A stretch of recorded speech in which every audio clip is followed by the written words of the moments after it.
Ciao a tutti, sono Patria,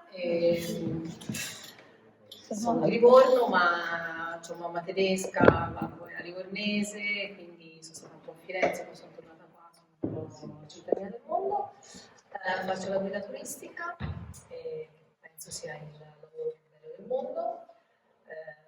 Porto le persone in giro e vi faccio vedere le nostre bellezze fiorentine, che sono specializzata su Firenze. Mai giocato a basket, nonostante l'altezza, perché sei alta puoi fare la modella, no, sei alta puoi giocare a basket per l'amor del cielo, no. Ho scoperto il basket con i nipoti, come? Puoi svitare le lampadine. Posso svitare le lampadine, posso decorare gli alberi di Natale, aiutare le vecchiette a prendere cose quindi sì, il basket l'ho scoperto quando i miei nipoti sono andati a giocare a basket e mi sono resa conto che stop ormai.